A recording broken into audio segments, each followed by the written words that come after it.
எல்லாத்துக்கும் வணக்கங்க. இன்னைக்கு வந்து ஞாயிற்றுக்கிழமை தான். எங்க வீட்டுக்காரர் வந்து வேலைக்கு போறேன்னு சொன்னாரு. ஒரு 2 மணி நேரம் தான் வேலை. அதுக்கு பிறகு வந்து வீட்டுக்கு வந்துருவேன்னு சொன்னாரு. அதே மாரி மதியம் வந்துட்டாரு. அதனால நாங்க ஐஸ்கிரீம் வாங்கி உடம்பு வந்து கூல் பண்ணிட்டு இருந்தோம். இந்த 2, 3 நாளாவே மழை வருதுன்னு சொல்லிட்டு இருக்காங்க. ஆனா அது வரவே இல்ல. அப்புறம் எங்க வீட்ல எங்க சின்ன மாமா வந்து டீ போட்டு எடுத்து வர சொல்லியிருந்தாரு.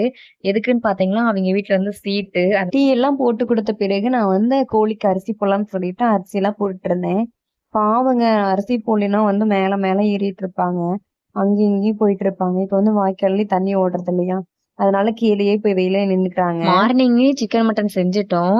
இருந்தாலும் ஈவினிங் வந்து அத்தை வந்து பிரியாணி செய்யலான்னு சொன்னாங்க. அதனால நாங்க வந்து செய்யறதுக்கு ரெடி பண்ணிட்டு இருந்தோம். வாங்க எல்லாரும் வந்து பிரியாணி செய்யலாம். அதுக்காக காய்கறிலாம் எங்க வீட்டுக்காரரே கட் பண்ணிட்டாரு. கடையில போய் கறி வாங்கிட்டு வந்துட்டு மீதியெல்லாம் இருந்துச்சு. கொத்தமல்லி தழை, புதினா, பூண்டு இல்ல அதெல்லாம் வாங்கிட்டு வந்துட்டு கட் பண்ணிட்டு இருந்தாரு. எனக்கு கொஞ்சம் வேலை இருந்துச்சு. துணியெல்லாம் கொஞ்சம் துவைச்சு போட்டு, அதுக்கு பிறகு நான் குளிச்சுட்டு வந்துட்டேன். தனு வந்திருக்கா. அதனால பாப்பா கொஞ்சம் ஹெல்ப் பண்ணிட்டு இருந்தா எங்களுக்கு. நாங்களும் வந்து பிரியாணி செய்றதுக்கு அடுப்பெல்லாம் ரெடி பண்ணிட்டோம். சரி வெளியே செஞ்சிடலாம் அப்படின்னு சொல்லிட்டு நாங்க அடுப்புலாம் ரெடி பண்ணிட்டோம். ஏன்னா உள்ள செஞ்சா குக்கர் வந்து பத்தாது. அதனால நாங்க வந்து வெளியே செஞ்சுட்டோம். இன்னொரு குக்கர் இருக்கு. அது வந்து இன்னும் யூஸ் பண்ணல. அதனால நாங்க அத எடுக்கல. சரி வெளியே செய்யலாம். எவ்வளோ நேரம் ஆயிரும் அப்படின்னு சொல்லிட்டு அங்க வெளியே செய்ய ஆரம்பிச்சுட்டோம். எல்லாமே எடுத்து வந்து வச்சுட்டோம். அ வெங்காயம், தக்காளி, பூண்டு, இஞ்சி பூண்டு பேஸ்ட் அரைச்சு வச்சுட்டோம். தயிரு, எலுமிச்சை, அதுக்கு பிறகு என்னென்ன தேவையோ அந்த மசாலா அதெல்லாம் எடுத்து வச்சுட்டோம். அதுக்கு பிறகு எங்க வீட்டுக்காரரு எனக்கு ஹெல்ப் பண்ணிட்டு இருந்தாரு. நானும் அவரும் சேர்ந்து தான் செஞ்சுட்டு இருந்தோம். எண்ணெயெல்லாம் ஊத்திட்டு நல்லா போட்டு வணக்கி விட்டுட்டு இருந்தோம். எப்பயும் போல தான் நாங்க செஞ்சோம். ஃபுல்லாலாம் எங்களால எடுக்க முடியல. ஏதோ எங்களால தெரிஞ்ச அளவுக்கு வந்து நாங்க எடுத்திருக்கோம்.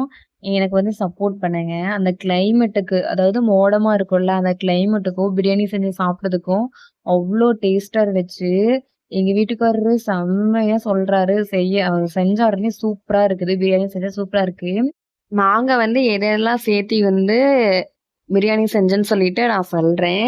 ஃபர்ஸ்ட் வந்து எண்ணெய் ஊத்திட்டோம். எண்ணெய்க்கு பிறகு வந்து கடுகு போட்டோம். அதுக்கு பிறகு கொஞ்ச நேரம் வந்து வெங்காயம் போட்டு, அது வந்து எண்ணெயிலேயே வேக வச்சுட்டு, இஞ்சி பூண்டு பேஸ்ட் வந்து அரைச்சு ஊத்திட்டு, அதுக்கு பிறகு தக்காளி போட்டு அத வணங்குனதுக்கு பிறகு, மஞ்சத்தூளு, பிரியாணி மசாலா அதெல்லாம் போட்டு கொஞ்ச நேரம் கிளறிட்டு, அதுக்கான செலவெல்லாம் இருக்குல்ல, கடற்பாசி, பட்டை அதெல்லாம் இருக்குல்ல, அந்த செலவெல்லாம் போட்டுட்டு, அதுக்கு பிறகு தான் நாங்க வந்து கொஞ்ச நேரம் தண்ணி ஊத்துனோம். தண்ணி ஊத்திட்டு கொதிச்ச பிறகு, அதுக்கு முன்னாடி கொஞ்சம் தயிர்லாம் ஊத்துனோம். அப்புறம் லெமன் புழிஞ்சு விட்டுட்டோம்.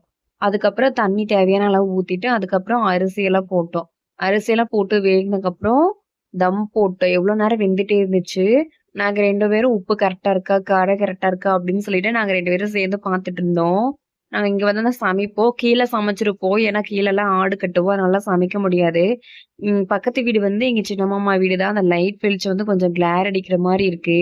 ஆ சரி இருந்தாலும் பரவாயில்லன்னு சொல்லிட்டு நாங்க வீடியோ ஷூட் பண்ண ஆரம்பிச்சுட்டோம்.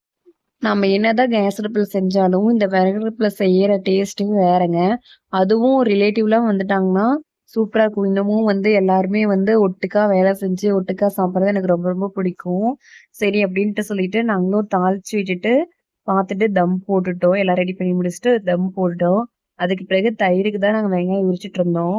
சைட் பை சைட் நாங்க வந்து முட்டை வச்சிருந்தேன். அதுக்கப்புறம் கொஞ்சமா வந்து சிக்கன் எடுத்து அத வந்து வேக வச்சிருந்தேன். இது வந்து தம் போட்டதுக்கு அப்புறம் வந்து கிளறும்போது எடுத்தது. அவ்ளோ அருமையா இருந்துச்சு. பார்க்கறதுக்கு அப்படியே கிண்டும்போது அப்படியே சாப்பிடணும் போல இருந்துச்சு. நாங்க வந்து கிளறிட்டு, ஆ இலையெல்லாம் அறுத்துட்டு வந்தோம் சாப்பிடறதுக்கு. சாப்பிடறதுக்குலாம் ரெடி பண்ணிட்டு இருந்தாங்க. நான் அப்பா வீட்ல இருக்கும்போதும் சரி, நாங்க அதிகமா வந்து பிரியாணியே செய்ய மாட்டோம்.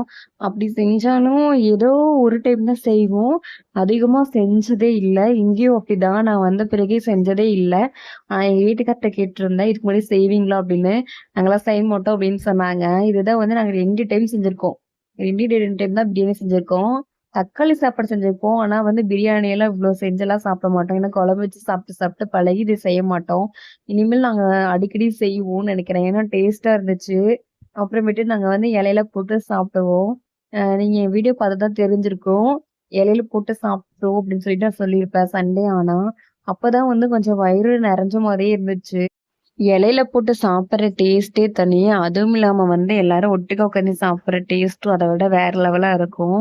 மனசே நெறஞ்சிருச்சு. இன்னொரு விளாக்ல சந்திக்கிறேன். Okay bye.